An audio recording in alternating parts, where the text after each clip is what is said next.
mais uma parábola do Senhor Jesus, Evangelho de Mateus, capítulo 13, versículos 31 e 32.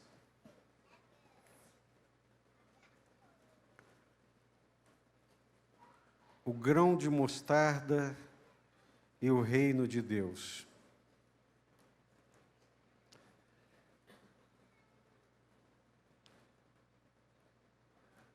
Jesus lhes propôs outra parábola, dizendo: O reino dos céus é semelhante a um grão de mostarda que um homem pegou, plantou no seu campo. Esse grão é, na verdade, a menor de todas as sementes, mas quando cresce, é maior do que as hortaliças e chega a ser uma árvore, de modo que as aves do céu vêm se aninhar nos seus ramos. Essa parábola ela é repetida nos evangelhos sinóticos de Marcos e de Lucas, e tanto Marcos quanto Lucas começam assim: A que compararei o reino dos céus? Disse o Senhor Jesus. A que compararei o reino dos céus, ou o reino de Deus? A que compararemos o reino de Deus? O reino de Deus, ele pode ser comparado a um grão de mostarda, que é uma das menores sementes, quase que invisível, quase que imperceptível. Mas quando semeado, quando lançado ao solo, ele brota e se transforma numa árvore maior do que as hortaliças, com ramos frondosos, capaz de abrigar as aves dos céus. Vamos orar?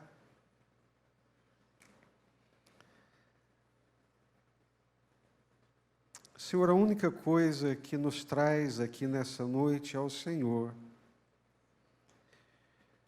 Estamos aqui porque amamos ao Senhor e amamos os nossos irmãos. Temos comunhão com o Senhor e temos também comunhão no Senhor uns com os outros. O nosso culto poderia acontecer na nossa casa, no recôndito do nosso quarto, aí poderíamos adorar e cultuar ao Senhor. Mas quando viemos para cá, viemos com esse sentimento de estarmos juntos, unidos nesse mesmo propósito, nesse mesmo coração, de cultuar e de adorar ao Senhor, que é digno de toda honra, de toda glória e de todo louvor. Tudo o que fazemos aqui, Senhor, mesmo com as nossas limitações e imperfeições, fazemos para a Tua glória. O único desejo do nosso coração é honrar e glorificar ao Senhor. E por isso nós queremos Te suplicar, fala conosco, fala ao nosso coração. Nós sabemos que a palavra do Senhor, ela é poderosa, ela é como um martelo que despedaça a penha. A voz do Senhor é poderosa, ela despedaça os cedros do Líbano. E quando o Senhor fala ao nosso coração, fraturas são ligadas, pecados são perdoados, vidas são transformadas. Por isso nós te suplicamos, Deus, fala conosco em nome do Senhor Jesus Cristo. O Senhor é o único que pode alcançar os nossos corações. É isso que nós te suplicamos, Pai.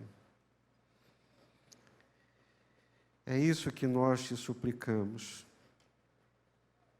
Livra-nos de todas as perturbações, das inquietações, das mentes inquietas, dos corações carregados pelas coisas dessa vida, das angústias do tempo presente. Dá-nos um momento de paz, de tranquilidade, para recebermos aquilo que tens para nós. Livra-nos também de toda ação maligna que vem para roubar, ó Deus, o entendimento da tua palavra. Te suplicamos tudo isso em nome do nosso Senhor e Salvador Jesus. Amém. O reino dos céus, ou o reino de Deus, como queiram, Mateus fala muito o reino dos céus, Marcos, Lucas e João falam muito como o reino de Deus, são temas semelhantes, são expressões sinônimas. O reino de Deus, um tema presente e muito recorrente nas pregações do Senhor Jesus.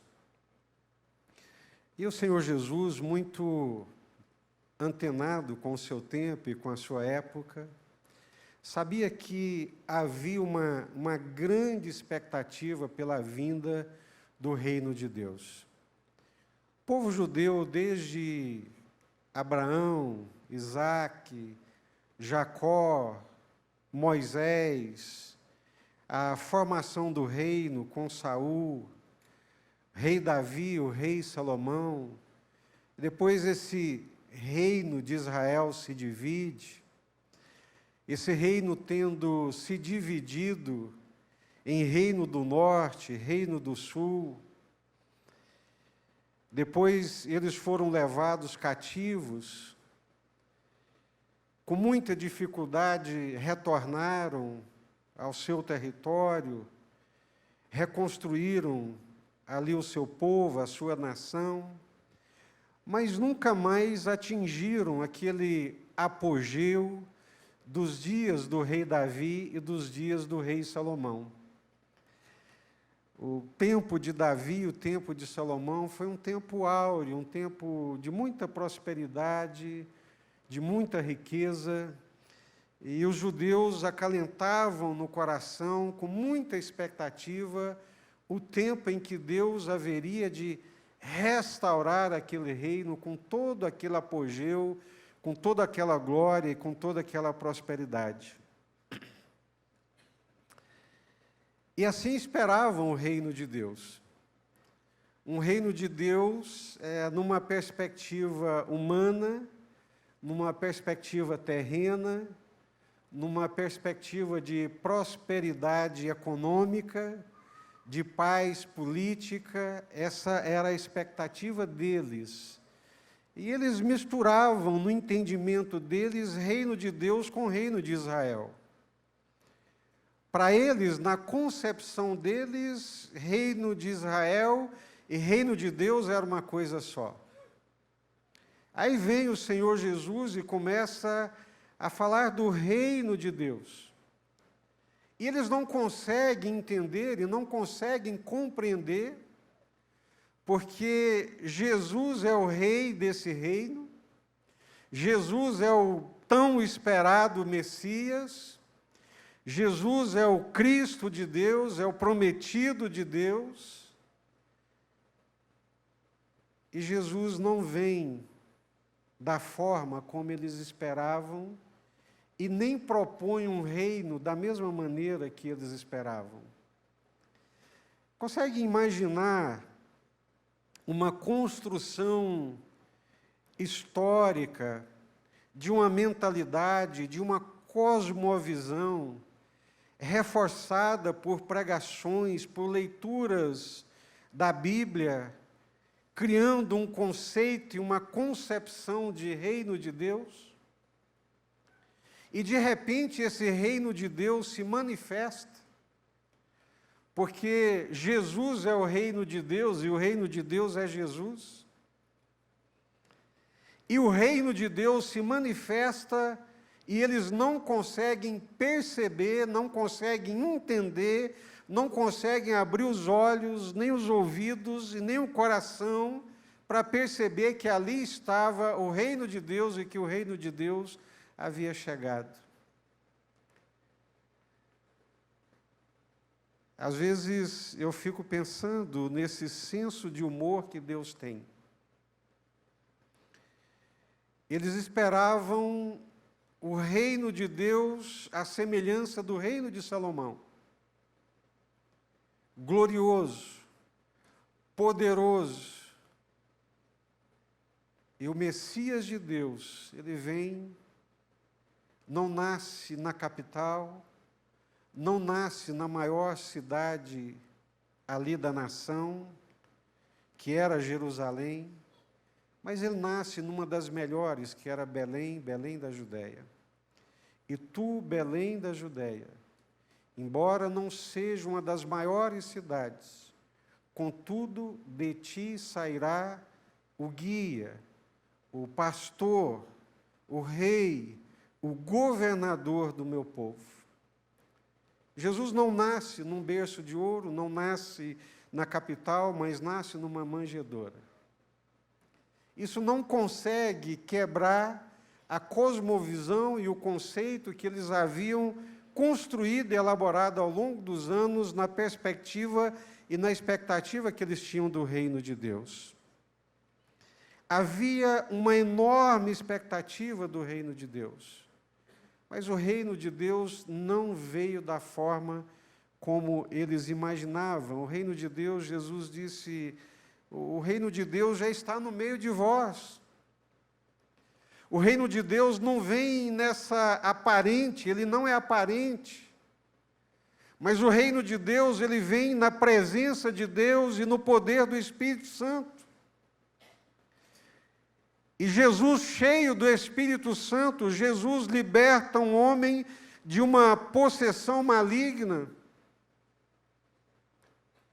Aquele homem dominado por um espírito das trevas, por um demônio, encontra com Jesus, é resgatado, é liberto, e Jesus diz: se eu expulso os demônios pelo poder do Espírito Santo, então sabei que é chegado até vós o reino de Deus. O reino de Deus não vem no poder político, no poder econômico, mas o reino de Deus se manifesta no poder e na autoridade do Espírito Santo. A presença poderosa do Espírito Santo em Jesus e por meio de Jesus era a manifestação do reino de Deus. Tanto João Batista, quanto Jesus e quanto Pedro iniciam as suas pregações. É chegado até vós o reino de Deus. Arrependei-vos, porque é chegado até vós o reino de Deus. Entra-se no reino de Deus. Participa-se do reino de Deus. Corações quebrantados, corações humilhados, corações rendidos e corações transformados e conformados à vontade de Deus. Como é que eu posso participar do reino de Deus? Como é que eu posso fazer parte desse reino de Deus que é espiritual, que é a manifestação da graça, do poder de Deus, do Espírito Santo? Essa é uma pergunta que Nicodemos fez para Jesus, aquele mestre judaico religioso. Como é que eu posso participar do reino de Deus? E Jesus disse: olha, só tem uma forma, é se você nascer de novo. Só pode participar do reino de Deus aqueles que nascem de novo. Mas Jesus, o que significa nascer de novo? Como é que alguém, sendo velho, pode nascer de novo? Opa, alto lá, Nicodemos, você é um mestre, um religioso, mas não entende nada das coisas espirituais? Eu estou te falando de coisas espirituais e você as percebe no entendimento humano, no entendimento terreno. Nascer de novo é nascer do Espírito. Nascer de novo é sofrer uma ação poderosa e transformadora do Espírito Santo. Nascer de novo é quando a graça de Deus, na pessoa bendita do Espírito Santo, vem sobre a nossa vida, opera no nosso coração uma transformação tal, miraculosa, que se assemelha à transformação da água para o vinho. É por isso que João, no seu evangelho, ele traz apenas 8 milagres. E cada um daqueles milagres é seguido de uma explicação espiritual e teológica. O primeiro milagre de Jesus foi transformar água em vinho. No capítulo 2, final do capítulo 2. E na sequência, no capítulo 3, é o encontro de Nicodemos com Jesus. Aí Jesus fala para Nicodemos: olha, para participar do reino de Deus, você precisa nascer de novo. E como é que eu posso nascer de novo sendo velho? Nascer de novo é ser transformado da água para o vinho. Imagine a transformação miraculosa que aconteceu da água para o vinho. É um milagre, gente.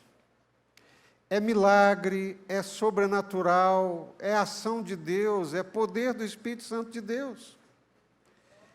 Igreja nenhuma, religião nenhuma, homem nenhum pode fazer isso. Como é possível transformar água em vinho? Peguem, encham essas talhas d'água, encheram.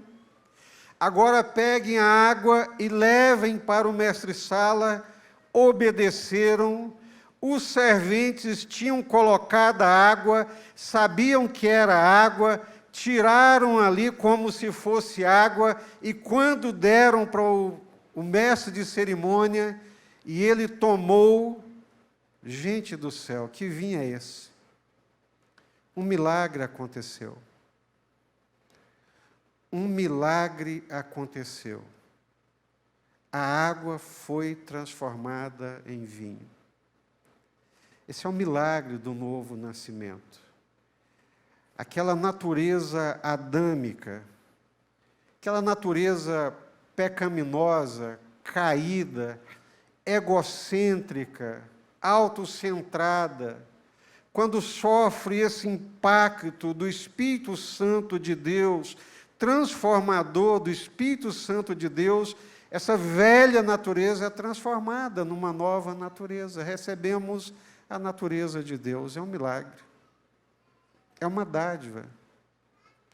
É um milagre da parte de Deus. Ele veio para os seus não o receberam, mas a todos quantos o receberam, deu-lhes o poder de serem feitos filhos de Deus. A saber, aqueles que não nasceram da vontade do papai e da mamãe, não nasceram da vontade da carne, não nasceram do sangue, mas nasceram de Deus, do poder de Deus, da ação de Deus, do poder do Espírito Santo de Deus. Esses participam do reino de Deus, nasceram de novo. E aí nós temos que ser honestos, conosco mesmo, e temos que fazer aqui uma pequena e breve reflexão. Há um antes e um depois na minha vida? Eu tenho uma noção exata de que essa transformação aconteceu na minha vida?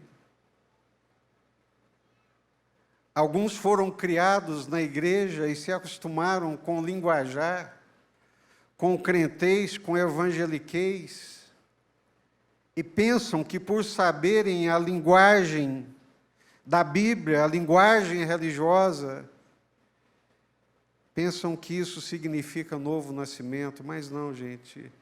Novo nascimento é ser virado do avesso. De um dia para o outro, de um momento para o outro, você se vê completamente apaixonado por Deus, apaixonado por Jesus. E tudo que passa a fazer sentido na vida e na existência é amar a Deus, é servir a Deus, dar a vida por Deus, pela vontade de Deus, e, se necessário for, e se preciso for, morrer por causa de Deus e da vontade de Deus. Porque é sobrenatural, é celestial, é extraordinário. Aqui compararei o reino de Deus. Eu compararei a um grão de mostarda, disse o Senhor Jesus, pequeno, quase invisível. Em termos visíveis e concretos, disse que é uma das menores sementes da face da terra. Mas quando semeado, quando plantado, em termos espirituais, algo extraordinário, sobrenatural, miraculoso acontece. O reino de Deus, ele é movido pelo Espírito Santo de Deus.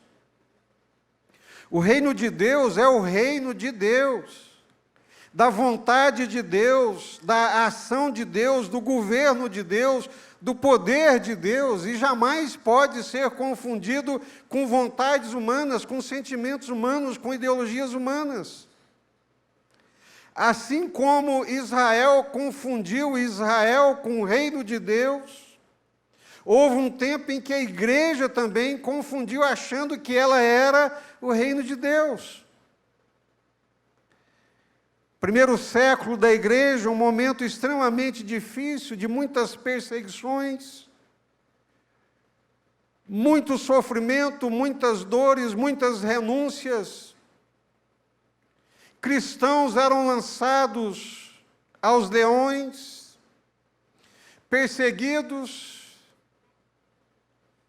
besuntados e queimados nas principais vias de Roma, numa perseguição atroz por causa do reino de Deus, da esperança do reino de Deus, por causa do Senhor Jesus, por amor a Deus, por amor ao Senhor Jesus, por essa graça que os havia alcançado, não renunciavam, não abriam mão de servir a Deus e de dizer, não, o Senhor da nossa vida é Jesus.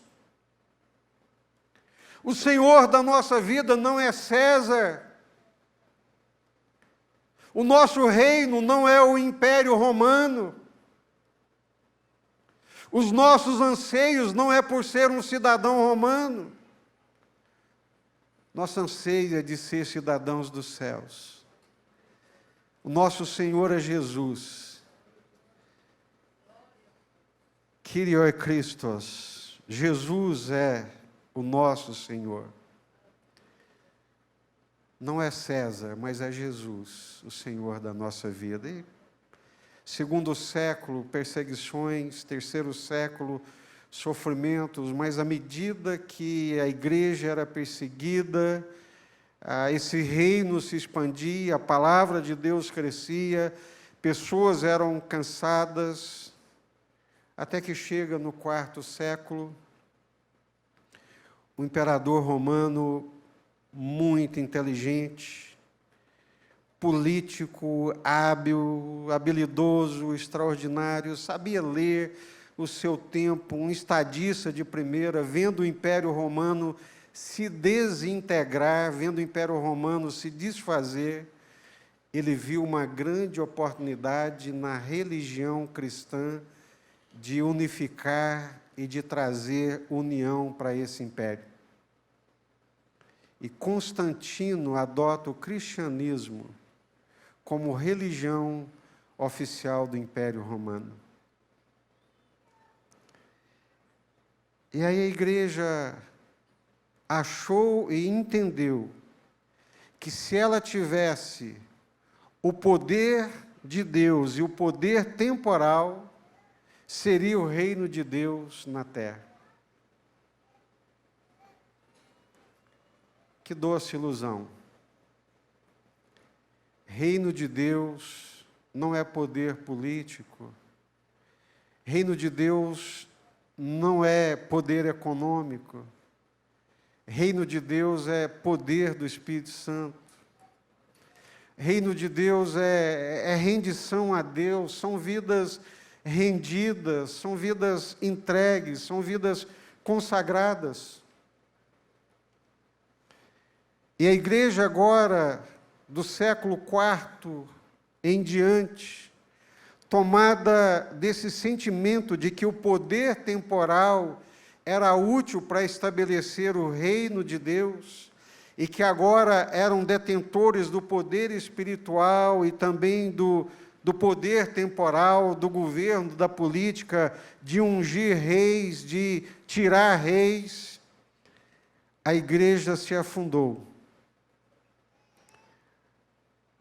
nas trevas, na escuridão e na obscuridade. Porque o reino de Deus, ele é como uma semente de mostarda. O reino de Deus é pequeno, invisível, mas quando semeado na fé, no poder, na autoridade do Espírito Santo de Deus, ele cresce, vigoroso, poderoso e acolhe vidas para a glória de Deus. Eu fico pensando, ouvimos aqui pastor Fernando Brandão, e eu estudo e leio a história das missões no Brasil, amo, principalmente a história dos batistas no Brasil, e me encanta saber que quando havia uma religião oficial no Brasil que proibia a entrada da pregação do Evangelho, e com muita dificuldade, por graça de Deus, por ação do Espírito Santo, uma frestazinha, uma portazinha pequenininha foi aberta. E veio um primeiro casal para pregar o Evangelho aqui no Brasil. E depois veio um segundo casal para poder pregar o Evangelho no Brasil. E juntos, com um convertido, eles organizaram a primeira igreja batista do Brasil no ano de 1882, na cidade de Salvador, no estado da Bahia, no bairro do Sapateiro, 1882. A igreja organizada com 5 membros. A primeira igreja batista do Brasil foi organizada com 5 membros. Um grãozinho de mostarda, pequenininho, não tinha poder temporal, não tinha poder político, mas tinha a palavra de Deus, a confiança em Deus. 5 membros. Hoje nós estamos aqui. Esse templo comporta 1 milheiro de pessoas, mais de 1.000 pessoas, estamos quase com 1.000 pessoas aqui. E essa igreja, ela começou com 8 membros, com 8 irmãos. 8 irmãos que receberam a palavra de Deus. Deus dizendo para eles: eu quero que seja acendido um luzeiro meu na cidade de Anápolis. E eles entenderam que esse luzeiro de Deus que precisava ser acendido era a Igreja Batista Central, e 8 irmãos. E no que se transformou esses 8 irmãos? Da Igreja Batista Central de Anápolis, nós temos mais de 10 igrejas plantadas aqui na cidade de Anápolis. Igrejas plantadas ao redor do mundo, missionários que pregam o Evangelho no mundo inteiro a partir dessa igreja que começou com 8 irmãos. A primeira igreja batista do Brasil que começou com 5 irmãos. E hoje, se você pegar o censo religioso evangélico do Brasil, a Igreja Batista no Brasil é uma das principais forças evangélicas, com aproximadamente 4 milhões a 5 milhões de crentes, e começou com 5. O reino de Deus, ele é como uma semente de mostarda. A lógica do reino de Deus, ela é completamente diferente da nossa. E o que dizer da Assembleia de Deus no Brasil,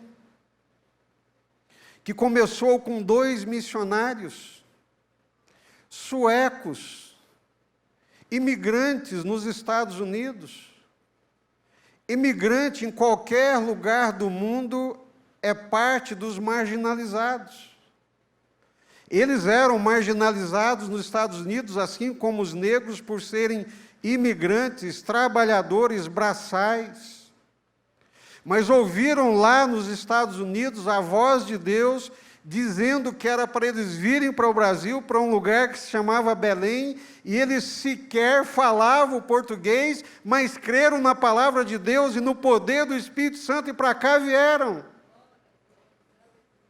E ali começaram a igreja. E essa igreja floresceu e cresceu como todos nós conhecemos. Não sei se vocês conhecem a história do Evangelho na Coreia, onde hoje tem as maiores igrejas evangélicas do mundo, igrejas de 100 mil membros. Mas o Evangelho começa ali por missionários que são perseguidos, e quando eles entram no barco para fugir da perseguição, começam a jogar Bíblias a esmo no território coreano, e aquelas Bíblias hoje se transformaram numa igreja grande e poderosa naquele país. Porque o reino de Deus, ele é diferente, a lógica dele, o movimento dele é espiritual e se move espiritualmente.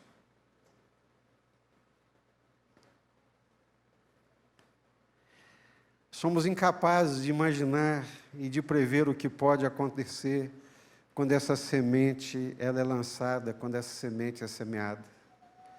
Como foi bom essa manhã aqui hoje, na nossa escola dominical, ouvir aquele jovem casal missionário que trabalha numa zona extremamente perigosa do Oriente Médio, e ele mostrando para nós a foto de um irmão recém-batizado,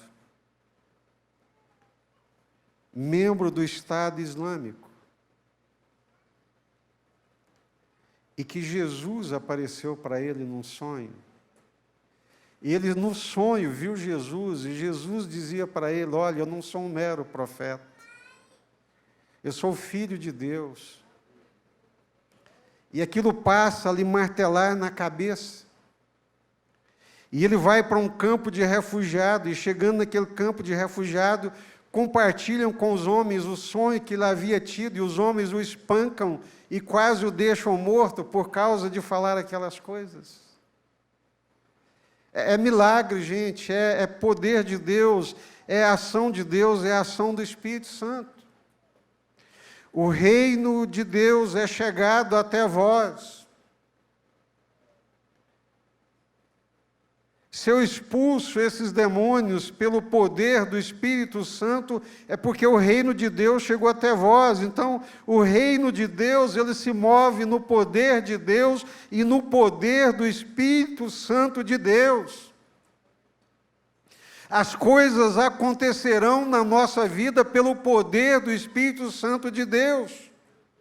As transformações que nós ansiamos, elas acontecerão na nossa vida não por poder meramente intelectual, racional, mas por poder de Deus, por ação sobrenatural de Deus, do Espírito Santo de Deus, na nossa vida e no nosso coração. Ninguém é transformado pela arte do convencimento. Mas pessoas são transformadas pelo poder de Deus, pelo poder do Espírito Santo de Deus. E por isso que eu fico lendo essa parábola e queria compartilhar conosco nessa noite. Nós achamos muitas vezes que é pela nossa força. Achamos que o marido tem que tomar a forma que eu quero e que eu acho que deve ser, que a esposa tem que ser do jeito que eu gostaria que fosse, que os filhos, meus filhos, deveriam ser do jeito que eu gostaria que eles fossem. E nos esquecemos, gente, que quem pode transformar a vida de alguém, quem pode operar a transformação, é o Espírito Santo de Deus, é o poder de Deus. Nos cansamos, nos afadigamos, nos estressamos, nos angustiamos, brigamos, nos machucamos, porque nos esquecemos que no reino de Deus, o poder que opera, o poder operante é o poder de Deus, é o poder do Espírito Santo de Deus. É o poder de Deus, é o Espírito Santo de Deus, é o milagre de Deus. A semente é um milagre, uma semente daquela tão pequenina transformar-se numa árvore. É um milagre. É milagre, gente. É sobrenatural. Não é humano, não é terreno, não é força humana, é força de Deus, é poder de Deus. Agindo Deus, quem impedirá? É o poder de Deus, é o Espírito Santo de Deus. Assim funcionam as coisas no reino de Deus. No reino de Deus, as coisas funcionam, andam, agem, se movem pelo poder de Deus. Amém? Eu espero que com isso aprendamos a depender mais de Deus, buscar mais a Deus, nos render mais a Deus, confiar mais em Deus, e entender que às vezes nós só temos um grãozinho de mostarda. Essa semana ainda li a história do profeta Elias. Profeta Elias que ousadamente chega para o rei Acabe e diz: entra na tua carruagem, vai para a tua casa, porque vai chover. E vai chover muito, e vai chover copiosamente. Ele diz isso e o céu, está aquele céu, né, como diz os pilotos, céu de brigadeiro. Azulzinho, limpinho, nem uma nuvem nos céus. Mas ele diz para o rei: entra na tua carruagem e vai para a sua casa, para a sua cidade, porque vai chover. Vocês se lembram da história? Ele dobra os joelhos no chão, enfia a cabeça no meio dos joelhos e começa a orar. Se fosse eu, estaria dizendo: Deus, que boca grande essa minha, por que eu fui falar que vai chover, Senhor? Mas ele é um homem de fé, igual a mim, mas um homem de fé, um homem de Deus. De joelhos, e começa a orar, orar. E nem levanta a cabeça para cima, diz para o jovem: vai lá para o rumo do mar, olha para os céus e veja o que aconteceu. O moço vai e volta: profeta, não aconteceu nada. Nada. E ele continua orando, buscando a Deus, entendendo que na perspectiva de Deus, no reino de Deus, o poder operante é o poder de Deus. Se a minha casa é uma agência do reino de Deus, o poder que opera lá é o poder de Deus. O poder operante na minha casa é o poder de Deus. Não é o poder do dinheiro, não é o poder da política, não é o poder econômico, não é o poder das boas relações, mas é o poder de Deus. É o poder de Deus. Vai lá, meu filho, olha novamente.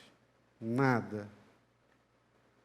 Até que depois de muitas idas e vindas, se não me falha a memória, na 7ª vez, o moço volta e diz: eu vejo uma nuvem do tamanho de quê? Será que se assemelha a um grão de mostarda? O que é uma nuvem do tamanho da mão de um homem? O que é uma nuvem do tamanho da mão de um homem? E às vezes Deus pergunta, né, e pergunta para Moisés: Moisés, o que você tem nas suas mãos, Moisés? O que você tem nas suas mãos? Uma vara, Senhor. Joga essa vara no chão, Moisés. E ele joga a vara no chão e a vara se transforma numa serpente. E ele começa a fugir da serpente, e Deus ordena para ele: pega ela pela cauda. A serpente simbolizava o Egito, o faraó. E ele toma ela pela cauda e ela se transforma novamente na vara. É o poder de Deus. Moisés, mete a mão no teu peito. Ele mete a mão no peito, e a hora que ele tira a mão e olha para a mão está leprosa. E o Senhor lhe diz: mete novamente a mão no teu peito. Ele mete novamente, e a carne fica curada, e a mão está completamente transformada. O coração dele era um coração rancoroso, amedrontado, assustado, acovardado, mas quando mete a mão no peito, em obediência a Deus, esse coração, esses sentimentos são completamente transformados.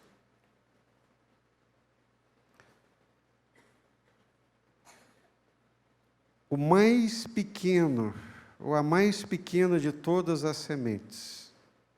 Assim é o reino de Deus, assim são as coisas no reino de Deus. Nós precisamos viver no reino de Deus, na perspectiva de Deus e no poder de Deus. Na nossa casa, na nossa vida, nas nossas expectativas, em todas as áreas das nossas vidas. O reino de Deus é uma realidade presente. Estamos nessa dimensão, lá e cá. Nós já estamos no reino de Deus. Eu não vou para o reino de Deus só quando eu morrer, não, gente. Eu já faço parte do reino de Deus. Eu já carrego a vestidura do reino de Deus, aleluia. Aleluia. Glória a Deus. A melhor coisa, assim, Deus é minha testemunha, a melhor coisa, assim, para a minha vida é quando alguém olha para mim e percebe, sem eu falar nada, sem ter vestes aparentes especiais, mas ele percebe que eu faço parte do reino de Deus. Eu morava em Belo Horizonte, lá pelos anos de 1986, 87. Eu já namorava com a Márcia, eu vinha aqui a cada 6 meses.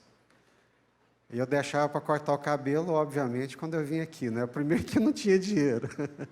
E segundo, que as mãos de Dona Marcinha são abençoadas, né? Imagina, no final de 6 meses, cabelo ruim, né? Está assim curtinho, não aparece, mas aquele cabelão grandão, rosto magro, barba, assustador. E eu vou atravessando a praça da estação, apressado, sabe assim, agoniado pelo tempo, mochila atravessada de cá, aquela figuraça. E os irmãos fazendo um culto naquela praça. E eu vou passando distraído. E uma irmã bondosamente estende um folheto evangelístico para mim. Eu distraidamente levo a mão para pegar o folheto, eu olho para ela, ela olha para mim, ela recolhe o folheto e fala: você não precisa. E eu disse: é verdade, eu não preciso. Eu sou de Jesus. O reino de Deus habita em mim e eu habito no reino de Deus. Somos filhos de Deus. Fazemos parte do reino de Deus. E as coisas no reino de Deus, elas acontecem no poder de Deus, no poder do Espírito Santo de Deus. é sobrenatural, é miraculoso. É sobrenatural. Meu sogro, como bom japonês, era duro como uma pedra, resistente como uma pedra ao Evangelho. Foram 16 anos de jejum e oração, das filhas orando e jejuando, buscando a Deus para que aquele coração fosse alcançado.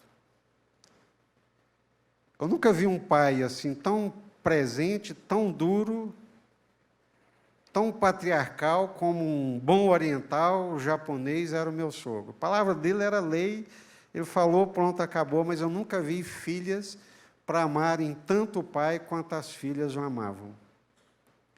E a grande angústia delas era: Senhor, meu pai vai partir para a eternidade sem conhecer o Senhor.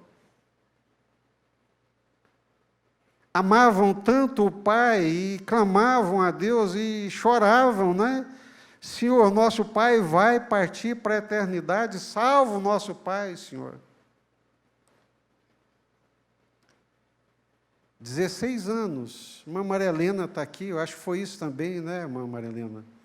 16 anos orando pelo irmão Amélio Benedetti. E os dois foram alcançados poucos anos antes de serem recolhidos. Lembro da irmã Maria Helena contando, né? Acompanhei a Áurea, a Márcia, a Alice, as meninas orando, intercedendo pelo meu sogro. E numa época muito difícil, de muita fragilidade, a Áurea estava enferma, e a gente sempre reunia ali na chácara. E num dia, antes de nós sairmos da chácara, a gente tinha antes de sair, reunia para orar, ela aceitava que orasse, e quando nós demos as mãos para poder orar, o Espírito Santo de Deus tomou a Áurea e começou a falar em japonês com meu sogro. E eu cutuquei a Márcia: o que ela está falando? Traduz aí, Márcia. O fato é, irmãos, que no dia seguinte, eu estava lá em casa, 6 horas da tarde, preparando a minha aula, acabando de preparar a aula para ir para a faculdade dar aula. Meu sogro encostou a caminhonetinha dele lá e falou: pastor, eu vim aqui para você batizar para mim. Eu quero batizar. Eu quero batizar. Batiza para mim. E os irmãos que se lembram dessa época, eu nunca vi um crente igual aquele, irmãos. Eu nunca vi alguém para amar Jesus como o meu sogro amou. Nunca vi. Ao longo desses anos. Eu nunca vi meu sogro chorar na vida dele. Duro, passou pela guerra, sofreu tudo que se possa imaginar. Duro feito uma pedra. Mas no dia que nós o mergulhamos, lá no templo antigo, na água, e o puxamos para fora, ele chorava convulsivamente como uma criança recém-nascida. Porque as coisas no reino de Deus, elas vão, é pelo poder de Deus, é pelo poder do Espírito Santo de Deus. Nós estamos esquecidos, né, das coisas simples da fé, da vida de oração, da dependência de Deus, né? Nós estamos muito confiados no nosso plano de saúde, estamos muito confiados no nosso bom emprego, estamos muito confiados naquilo que nós temos no banco, no nosso orçamento, continha acertada, redondinha, e esquecidos do poder de Deus. Mas no reino de Deus, quem participa dele, as coisas no reino de Deus acontecem, é pelo poder de Deus, é pelo poder do Espírito Santo de Deus. É pelo poder de Deus, gente. Amém? E como é bom, às vezes meus filhos chegam em mim e falam: pai, eu estava vivendo assim, assim, assado, angustiado, e comecei a orar, e Deus respondeu a minha oração. Deus responde às nossas orações, queridos. Às vezes é um grãozinho de mostarda, você não está vendo nada, não está enxergando nada. É uma mãozinha, é uma nuvem que é uma mãozinha, tamanho da mão de um homem. É suficiente para Deus. Amém? um grãozinho de mostarda, Deus transforma numa grande árvore para a glória dele. Amém?